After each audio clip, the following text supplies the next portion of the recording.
subscribe. Tariq Radio. Watch and subscribe. All right, we in the building. We're in the building, ladies and gentlemen. Welcome to the Tap In. Glad to have all of you guys in here. Late night tip, very, very late, but it's the weekend, so it's all gravy. Glad to have you guys in here. Much respect to you, respect to the law. Everybody, if you can give me a retweet, that'll be great. If you guys can hear me, if y'all can hear me pretty good, give me a thumbs up.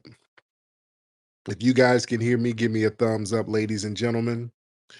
And while you guys are giving me a retweet, let me shout out real quickly some of the regulars. I got to do that. I got to shout out to Ivy World, Ahmad, the Earth Angel, Moss, CC, Obsidian, Elijah, the Texan, Tierra Dynamite, my LA sister, Goddess in the building, Jalon, Charles, Kiara. We got Andre, Ani Asaru, Ty. We got Queen. We got Cousin Jerry in the building. We got FBA Tether Patrol. We got Miss Trinity, the prototype. Brother Lennon in the building, Lennon McCarthy. We got Dr. C, Miss Skyline, Love I Am. The lovely Rashonda, Brother Arthur Watkins Jr. in the building. The lovely Stephanie in the building. B-Boy, Rock Love. We got Steven. And we got the legendary, the Tethanator in the building. Much respect to you and Anubis. I see you down there, brother. So a lot of stuff going on, a lot of things going on, ladies and gentlemen.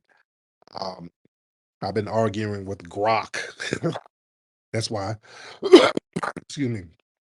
That's why I did the broadcast kind of late. Excuse me, guys. Shit. I got old nigga coughs. But yeah, I was arguing with Grok. Grok, boy, arguing with Grok is like you arguing with the damn alt-right. Grok be white-splaining. Boy, Grok is, they programmed Grok like a white supremacist, boy. Just like our good sister Wani said, you got to beat up on Grok. You really do. You got to beat Grok down. They program Grok like a white supremacist. Because Grok was saying something about me. They were like, yeah, Tariq, he's done a lot of movies. But yeah, a lot of it is pseudoscience and pseudo history. Well, people are like, what the hell? What do you mean? Well, some of the stuff about Black people being in the Americas before Columbus, that's pseudo history. And then I started hitting Grok up with receipts. I'm like, hold on, Grok. Wait, I'm pulling out receipts and documents from the 1700s, 1800s. And Grok was doing all the I'm white and I say so. Yes, I'm familiar with those documents, but that scientist is looked upon as being a pseudo intellectual. I'm like, okay, even though this is a Harvard educated scholar saying that there were Black people here, well, that's not widely accepted in the anthropological fields. Oh, Grok be splaining, no matter how much proof you have, they pull a I'm white and I say so. I'm hitting Grok with all types of receipts. The Von Woutenhouse. Yes, we're familiar with that work, but there's a lot of scientists who reject those assertions. It's not peer reviewed. Then I start showing pictures of like images from the 1700s of Aboriginals, particularly down in South America in the Terra del Fuego area, where they're jet black with afros. There's paintings of jet black people with afros. So I'm like, okay, Grok, what would this person be considered?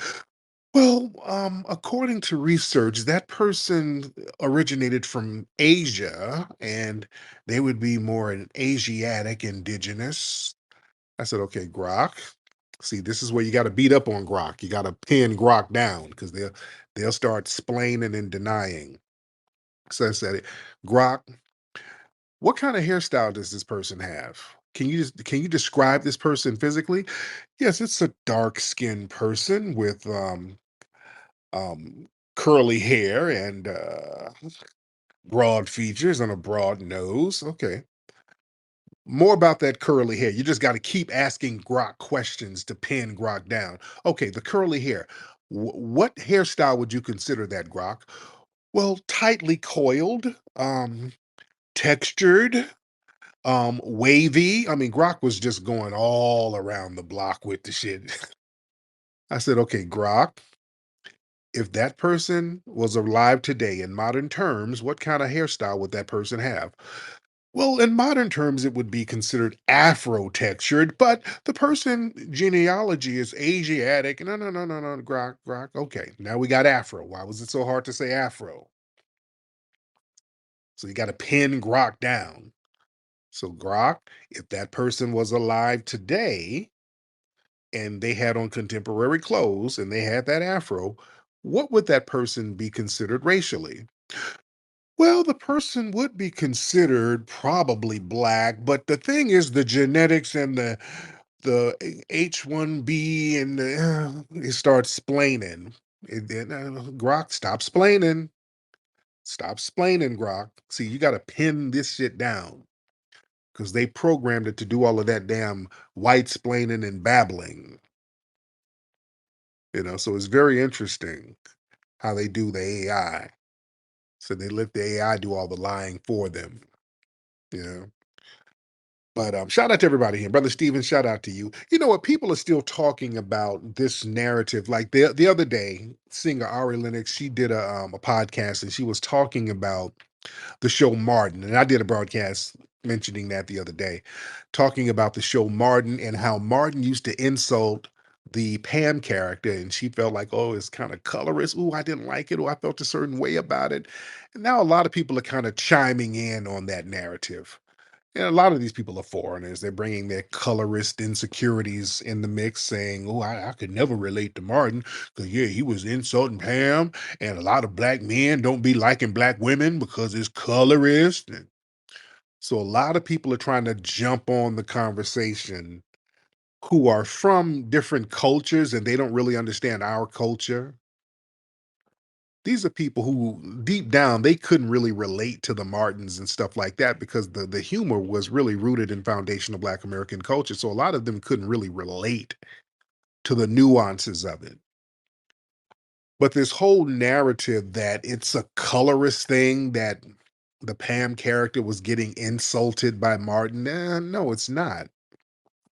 That's just a part of roasting culture. And really, if you look at a lot of the shows going back to the 70s, we've always had that roasting thing, that roasting playing the dozens, which is a part of our culture. That's a part of foundational Black American old oral tradition. Yeah, knowing how to have quick wordplay and verbally spar with people, and that was a way to cope with trauma and dehumanization and oppression. That's why we have like battle raps now. With battle raps, people are roasting and playing the dozens, but they're making it rhyme. That's the thing that makes it so intriguing. Not only are you roasting and insulting the person, you making the shit rhyme, so you turn it into a sport. You see? And that's just a part of our culture. And a lot of people focusing on that Pam, she was a darker than Gina, trying to assume that the jokes were about her color. And again, it wasn't about her color. The insults were mutual. Her and Martin were the same color, basically. So it was never about the color. Yeah. If you look at other shows, look at other comedy black shows. There's always some kind of tension there. And people would roast each other. Remember in the show A Different World, um, Dwayne Wayne and Whitley, whatever Whitley Gilbert, they were dissing each other at first. You see? They were kind of going in on each other at first.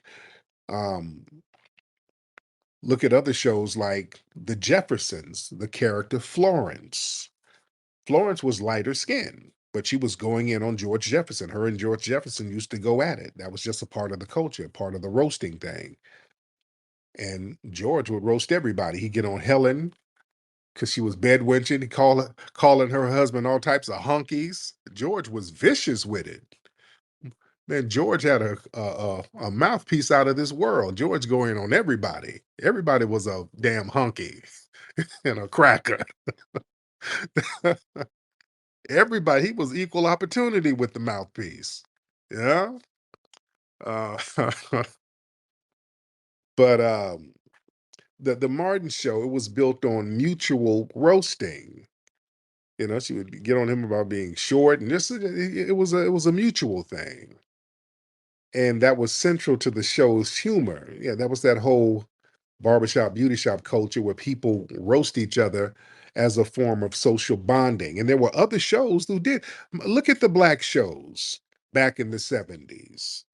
Sanford and Son, Fred and Aunt Esther, they used to go at it. And the great thing about it, it showed that, Fred would go in on Esther, and Aunt Esther would hang with Fred, call them all types of fish-eyed fools. Aunt Esther was hilarious. The great legendary LaWanda Page. Yeah. So she wasn't a victim. That showed the strength of foundational Black American women. They can snap right back on your ass. They can hang with your ass. And Esther was hilarious. Yeah. Oh, call them beady-eyed heathens. Boy, she was vicious with it. You can, truth be told, a lot of those insults, you can't even get away with them now. Yeah, you can't get away with them now. They were vicious back then, but that was a part of the culture. Even shows like Good Times. JJ and Thelma used to go at it. JJ used to call Thelma ugly, and Thelma was the finest on TV. And she would hang with his ass, call him bean, pole, and dumb. So her fine ass would go rank right back. She was lighter than him, so it wasn't about no color. It was all about everybody being able to roast each other and bond. They would roast Bookman's fat ass.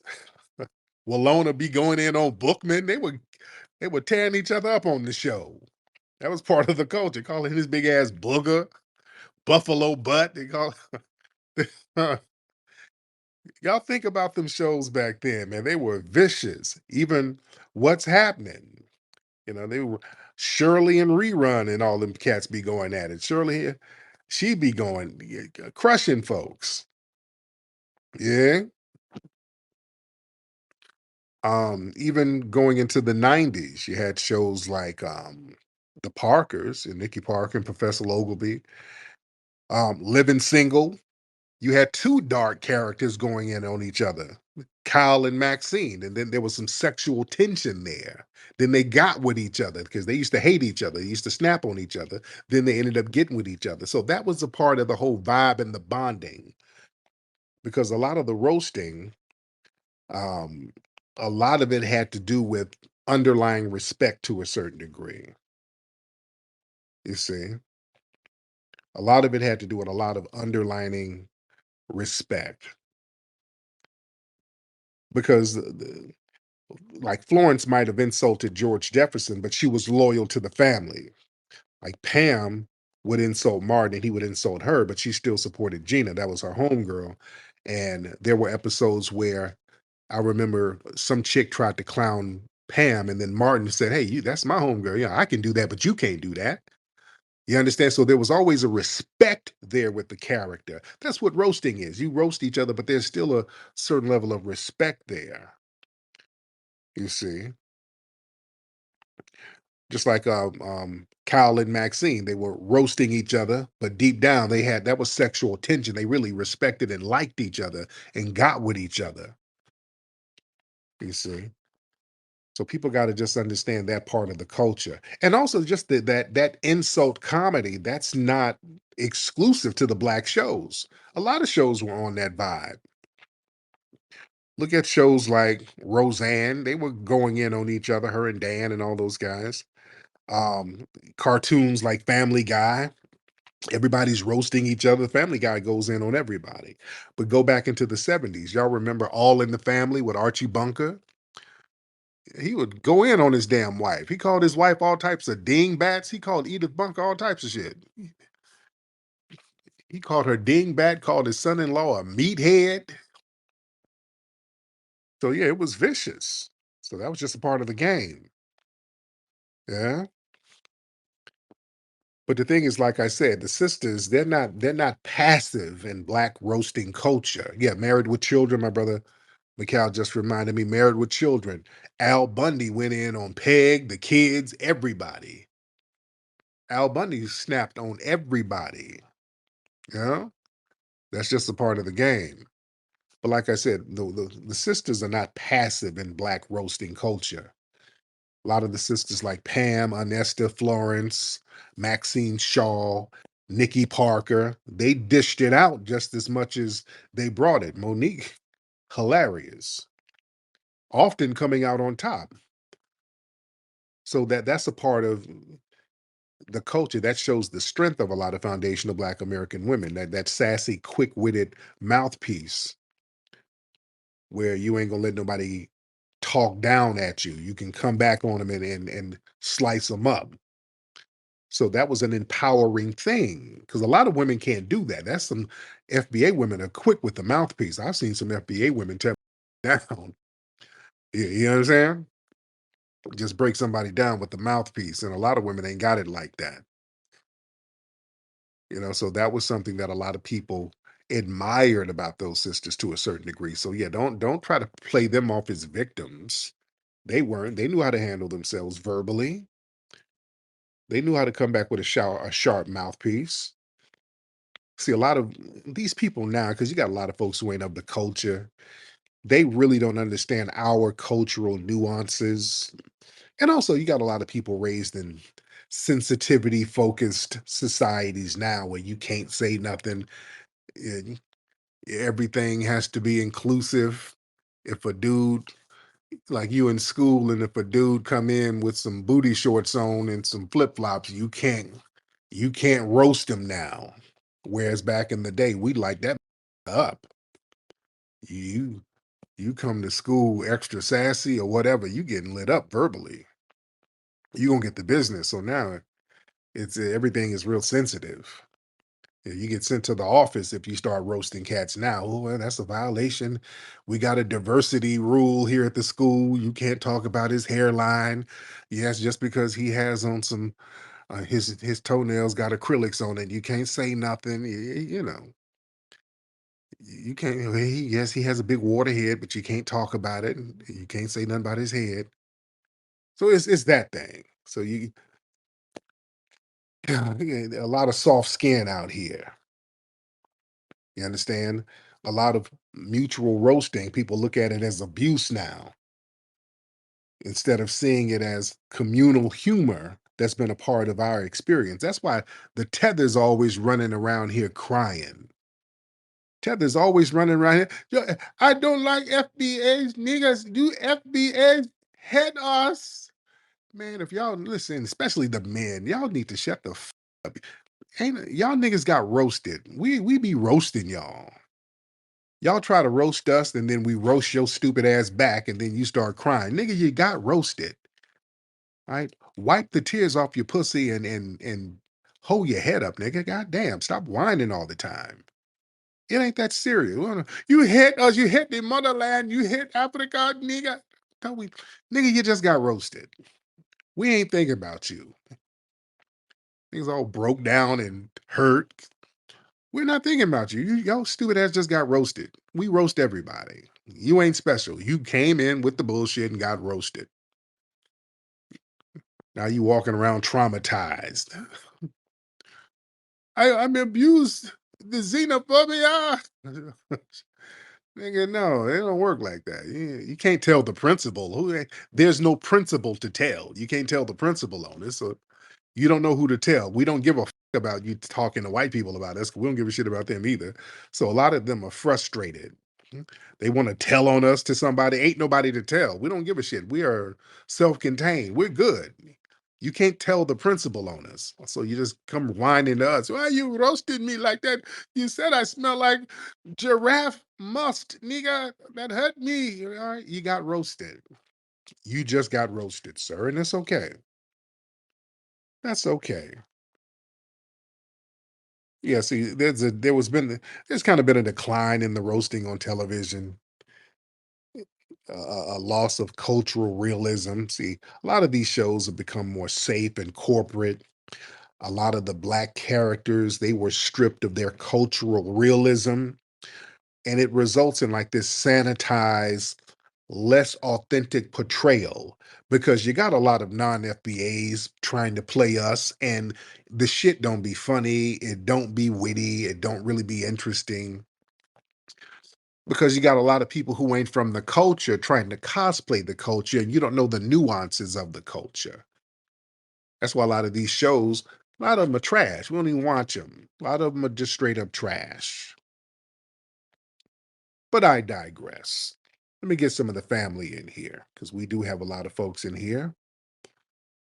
And let me see who we got. Y'all raise the hands.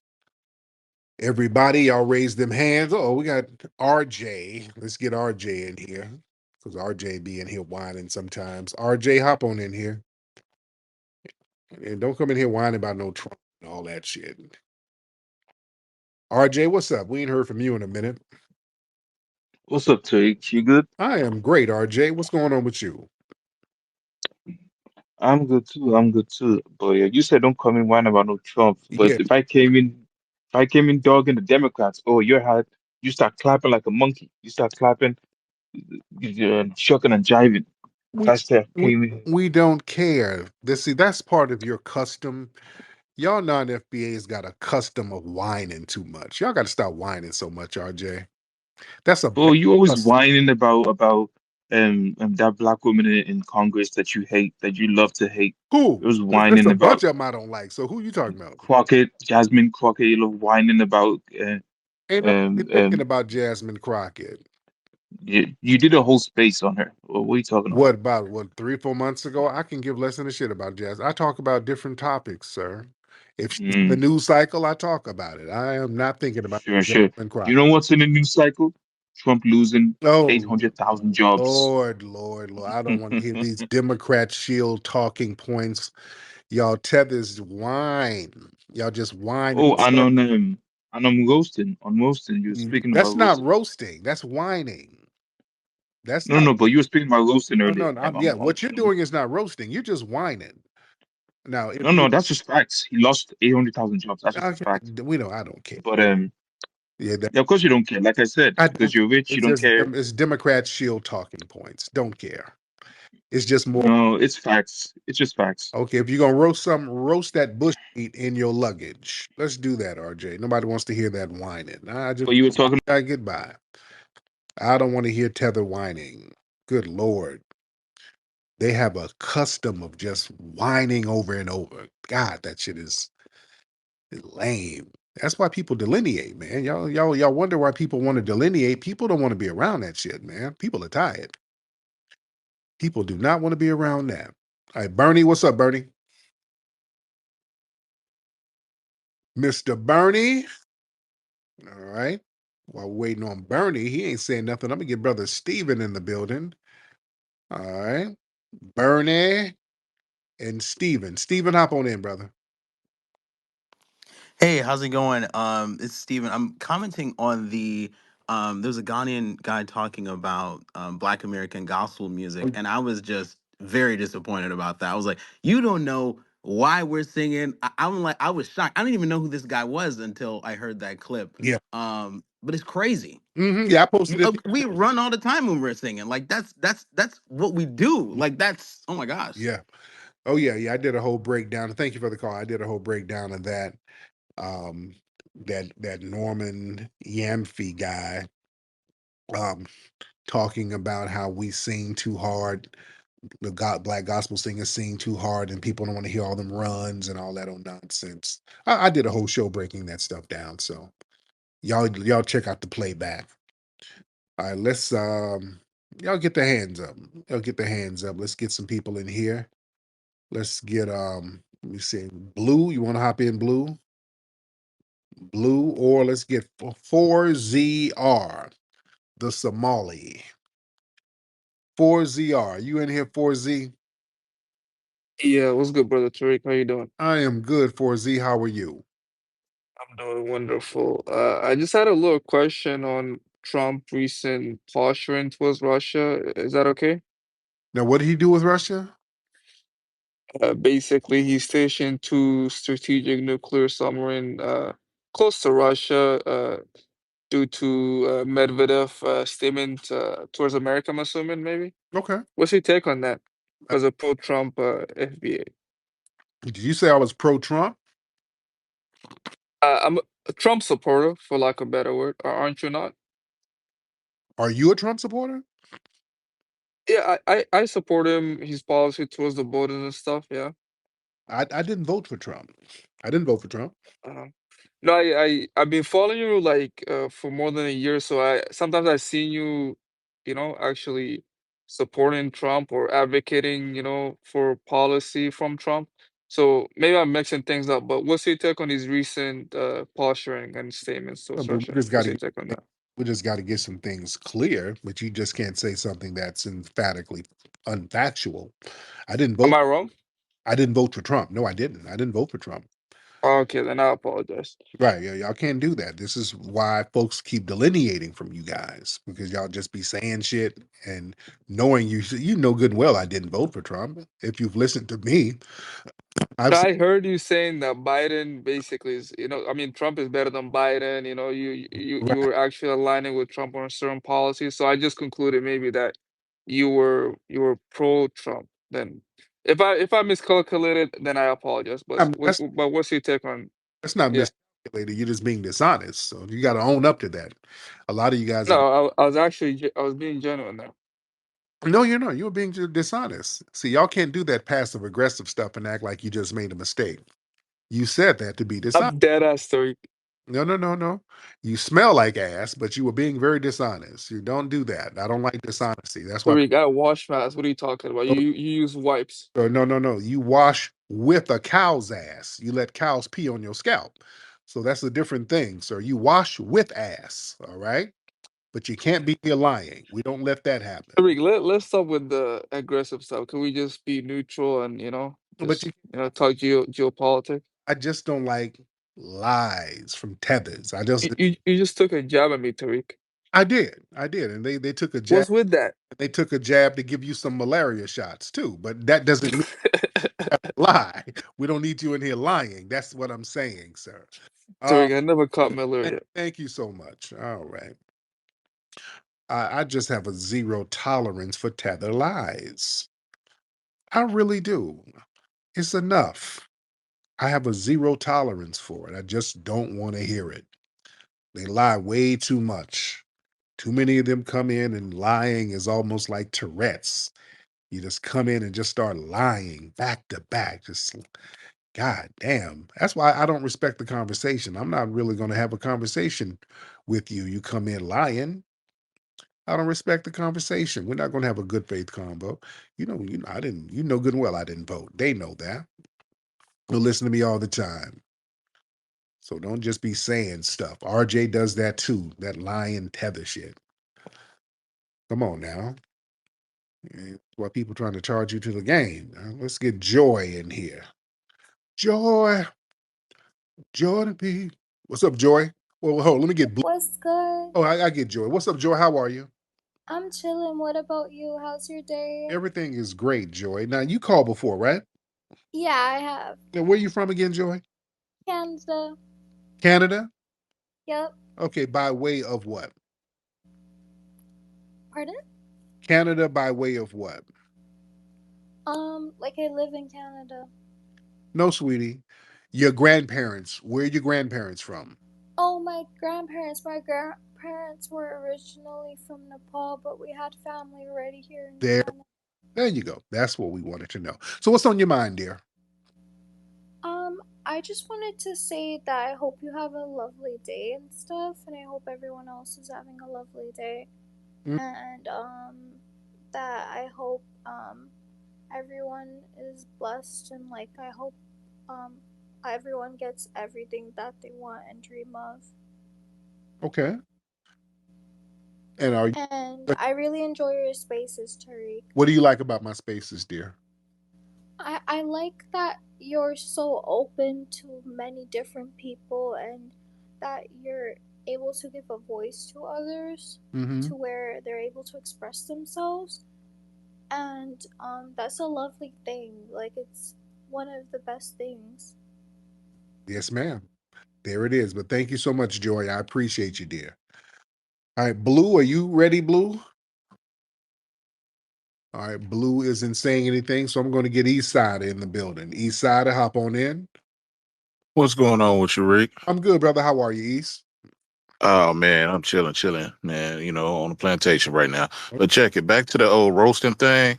Let's not forget Family Matters. Remember, Mother Winslow used to cut the hell out of Carl, Oh, yeah. and he used to go at it with Rachel too. So Mhm. everybody pretty much in that family was just roasting each other. So I'm gonna land there, but it was all love at the end of the day. Absolutely. Yes, indeed. Yeah, that's just a part of the culture. That's absolutely a part of the culture. We would get it in like that. Okay? And Living Color, they roasted everybody. Boy, they blew everybody's spot up. And Living Color took shots at everybody. Nobody was safe. Yeah. Maddie D, what's up, Maddie? Yo, what's cracking, Flex? What's up, brother? You good? Oh yeah, everything good. All right, what's on your mind, brother? Uh, man, I just be watching these shea butter feminists from Twitter get mad about some 30-year-old sitcoms and shit, and it gives me either Tether vibes or just like Tether Bedwench Oh, vibes. yeah. Like Dochi, she's one of those people that seems to have a problem with Black American culture. She always finds some shit to whine about, oh, dark skinned girls. But one thing about that whole colorism thing in the Black community is I'm from Milwaukee, and badass dark skinned women got 100 niggas here. You know what I'm saying? If you cute, you got a little ass on you and shit. They got all kind of options. So I don't understand where this whole narrative that dark skinned women ain't got no niggas and they ain't got no men, because in my city, if you, like I said, you find chocolate sister, you got a lot of niggas in your phone blowing you up. So Mhm. I don't get where this whole conversation about colorism really even coming. That's some tether immigrant shit, really. Yeah, we keep thank you, brother. We keep pointing that out. A lot of folks come from these cultures where they have little societies set up based on skin tones that the colonizers brought in. Remember, in some of these Caribbean spots and all of that, they set up these little color cast enclaves, just like in South Africa. You got the whites, the coloreds, the blacks, and the coloreds are like a lighter skin version, but not quite black. Yeah, they bring a lot of that stuff over here, and we really don't have society set up like that in Black culture here. We don't. We just don't. You know. So we just got to be very honest about that. Speaking of that, did y'all see Kid from Kid and Play? He was on the Breakfast Club. And shout out to Kid. I like Kid. I like Kid and Play. He was on there with Full Force. And Full Force, those guys are Jamaican actually. I was a big fan of Full Force back in the 80s. They were the shit. They had good music. But yeah, those cats are actually Jamaican.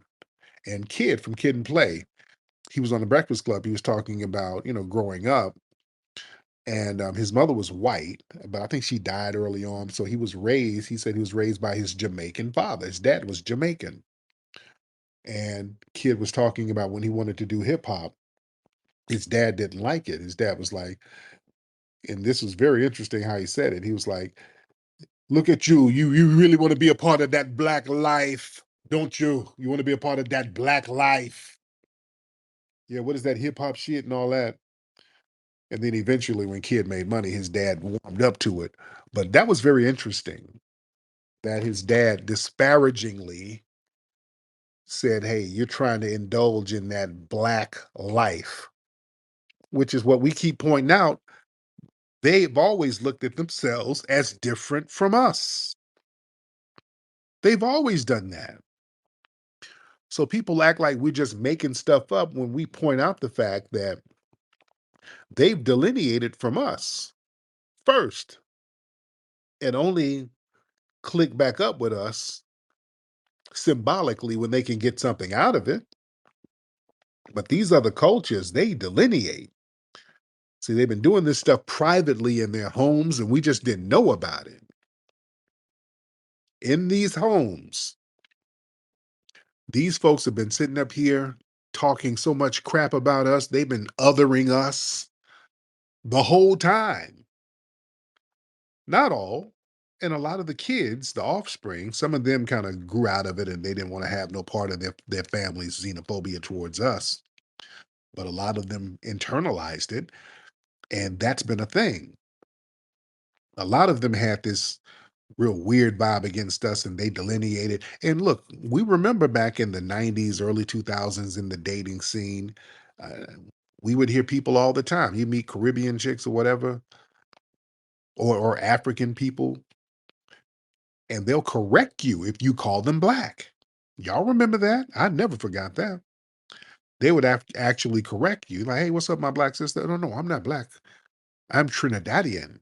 "Oh, I'm not black." "Oh, I'm not." They people try to put it on the Dominicans. It ain't just them.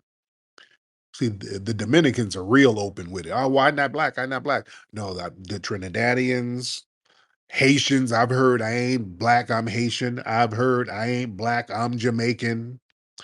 I ain't black, I'm Ethiopian. I heard that many times, many, many times. So now that we done got some straightening and we've delineated on our own terms, everybody wants to cry foul. And that's not going to happen.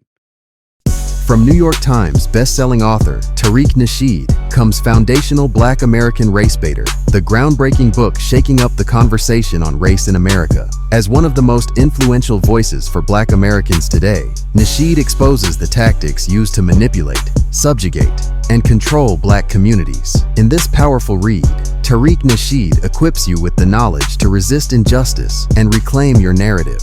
Don't miss out on the book that's redefining the game. Foundational Black American Race Baiter, available now at officialfba.com. Get your copy today.